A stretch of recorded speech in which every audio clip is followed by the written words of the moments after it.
Retention is a touchy subject in the industry, and rightly so.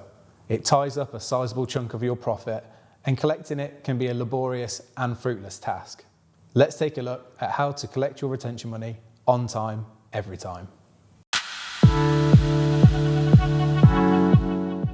Hi, I'm Chris from the School of Sub, the YouTube channel that brings you commercial and tendering tips to help elevate your subcontracting business. Don't forget to like, share and subscribe so you don't miss out on our new content. Retention is money that is too often thrown away by subcontractors because they don't have the time or mechanisms in place to chase the money effectively.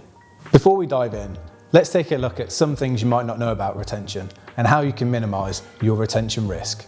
Release upon completion of the main contract works. If your works are at the start of the project, request a release upon completion of your subcontract works, not the main works, so you avoid waiting an additional 12 months for your retention.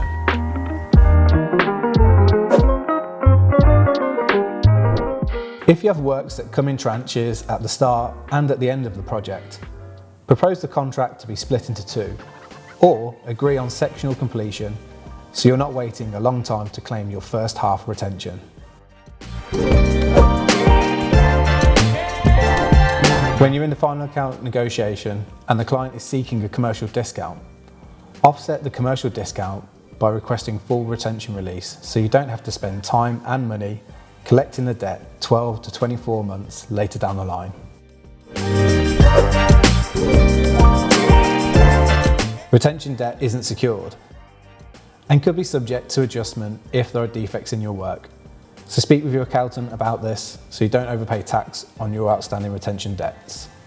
Not all works and charges are subject to retention, and here's some examples for you to be aware of. Temporary works such as scaffolding don't attract retention because they don't form part of the main works or the final build. Retention should only be taken on measured works and variations. So if you have a loss and expense claim or an extension of time claim within your final account that's been agreed, make sure this isn't subject to retention.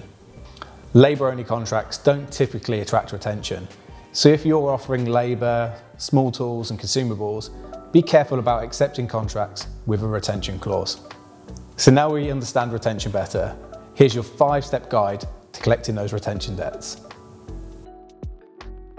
Step 1. On completion of the project, log the details for retention release within your tracker and schedule an internal reminder of the due dates. On the due dates, issue an application for retention release. Step 2. If no response from your email and application is received within 14 days, send by email and post a commercial letter formally requesting the release along with your previous application. Follow this up with a phone call to check they've received it. Step 3. If there is no response from your letter within 14 days, contact the person by phone and send an email confirming your discussions. If you're unable to reach them, send another email recording your phone call attempt and a message regarding the outstanding retention. Step 4. If you still don't get a response and another 7 days have passed, send by email and post a commercial letter to follow up your previous formal request along with the appropriate backup, such as emails, letters, applications and payment certs. Step 5. If the client is still giving you the silent treatment and another week has gone by, issue a final email confirming you'll be commencing with legal proceedings to recover the debt. Then speak with a legal representative or commence with a CCJ to recover the debt. And don't worry if you haven't managed to write down all these steps. I've shared a link in the description below where you can get your free retention collecting guide along with the commercial letters to help you get your money. The takeaway. Retention is money that is too often thrown away by the subcontractor, or they are really late in recovering the debt because they don't have the time or the right mechanisms in collecting their retention debt. Sadly, retention will be around for the foreseeable future, so don't forget to download our template so you can collect your retention debt on time, every time. And that's a wrap from me, guys. I hope you enjoyed this one. Don't forget to like and share, and if there's a topic you want me to discuss, please leave it in the comments below. See you next time.